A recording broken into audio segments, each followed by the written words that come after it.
ഇന്ന് ഞാനിവിടെ പറയാൻ പോകുന്ന കഥയുടെ പേരാണ് വീട് വലുതാകുന്നു. അമ്മുക്കുട്ടി ഒരു വീട് വരച്ചു. നല്ല ഭംഗിയുള്ളൊരു വീട്. എന്നിട്ട് അവൾ പറഞ്ഞു, ഇതെന്റെ പുന്നാര വീട്, ഇത് ഞാൻ മാത്രം. അത് കേട്ട് അച്ഛനും അമ്മയും ചോദിച്ചു, അപ്പൊ ഞങ്ങളോ?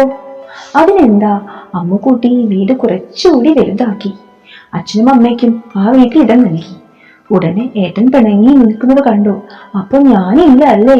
ഏട്ടൻ പറഞ്ഞു, അതിനെന്താ, ഏട്ടനും ഉണ്ടല്ലോ വീട്ടിൽ സ്ഥലം. അമ്മുക്കുട്ടി വീട് വലുതാക്കി.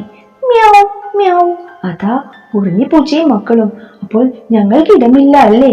അതിനെന്താ. അങ്ങനെ അമ്മുക്കുട്ടി കോലായി കുറച്ച് വലുതാക്കി പൂച്ചക്കുട്ടികൾക്കുള്ള ഇടവും കൂടി അവിടെ നൽകി. അപ്പോഴതാ തത്തമ്മേ പൂച്ച പൂച്ച, തത്തമ്മേ പൂച്ച പൂച്ച. രാരി തത്തമ്മയാണ്. എനിക്ക് ഇല്ല അല്ലേ ഇവിടെ ഇടം? ഉടനെ അമ്മ പറഞ്ഞു, അതിനെന്താ, തത്തമ്മയ്ക്ക് ഇവിടെ ഇടമുണ്ടല്ലോ. തത്തമ്മക്ക് വേണ്ടി കൂടുവയ്ക്കാൻ അവൾ അവിടെ അവളുടെ വീട്ടിലൊരിടം വെച്ചു. ഉടനെ തന്നെ അടുത്ത വീട്ടിലെ മുത്തശ്ശി വന്നു. അപ്പോ ഞങ്ങളെയൊന്നും വേണ്ട അല്ലേ? അയൽക്കാരാണെങ്കിലും ഞങ്ങളെല്ലാം സ്വന്തമല്ല. പൂച്ച, ഈച്ച, പൂമ്പാറ്റ, പാമ്പ്, കുറുക്കൻ, കോഴിക്കുഞ്ഞുങ്ങൾ, പശു, അങ്ങനെ എല്ലാവരും ഉണ്ട്. എല്ലാവർക്കും അമ്മുവിന്റെ വീട്ടിൽ അമ്മു ഇടം നൽകി. അങ്ങനെ ആ കൊച്ചു വീട് വലിയതായി മാറി. അങ്ങനെ വളരെ വലിയ വീടായി മാറിയപ്പോൾ അമ്മുവിന് വളരെയധികം സന്തോഷം തോന്നി. അവൾ അവിടെ ഇരുന്ന് ആലോചിച്ചു, ഇപ്പോഴാണ് ഈ വീട് മനോഹരമായത്. എന്തൊരു ഭംഗിയാണ്, എന്തൊരു സന്തോഷമാണ് ഇപ്പോൾ ഇവിടെ ഇരിക്കാൻ. നേരത്തെ ഒറ്റയ്ക്ക് ഇരുന്നപ്പോൾ ഭയങ്കര വിരസമായിരുന്നു. അമ്മുക്കുട്ടി മനസ്സിൽ പറഞ്ഞു. ഈ സമയത്ത് ഒരു തണുത്ത കാറ്റ് വീശി.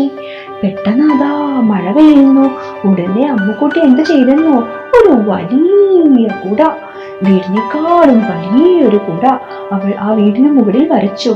അതുകൊണ്ട് ആ കുട വരച്ചത് കാരണം മഴയൊന്നും വീട്ടിലുണ്ടായിരുന്നവർക്കും അതിന്റെ ചുറ്റുമുള്ളവർക്കും ഒന്നും കൊണ്ടില്ല.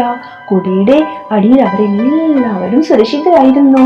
അങ്ങനെ ആ കുടയുടെ അടിയിൽ തരിമ്പും മഴ കൊള്ളാതെ അമ്മുവും അമ്മുവിന്റെ എല്ലാ കൂട്ടുകാരും അച്ഛനും അമ്മയും ഏട്ടനും എല്ലാവരും സന്തോഷത്തോടു കൂടി ഇരുന്നു. ഇപ്പോൾ ഇത് എന്റെ വീടല്ല, നമ്മുടെ വീടാണ്, അമ്മുക്കുട്ടി പറഞ്ഞു. എല്ലാവർക്കും സന്തോഷമായി. എല്ലാവരും അമ്മുക്കുട്ടിയോടൊപ്പം ഒന്നിച്ചു നിന്ന് പാട്ടുപാടി ആടിപ്പാടി. അമ്മുക്കുട്ടിയൊരു നല്ല മോള്, അമ്മുക്കുട്ടിയൊരു നല്ല മോള്, നമ്മുടെ വീട് നല്ല വീട്, നമ്മുടെ വീട് നല്ല വീട്. അങ്ങനെ എല്ലാവരും സന്തോഷത്തോടു കൂടി ആ വീട്ടിൽ ജീവിച്ചു.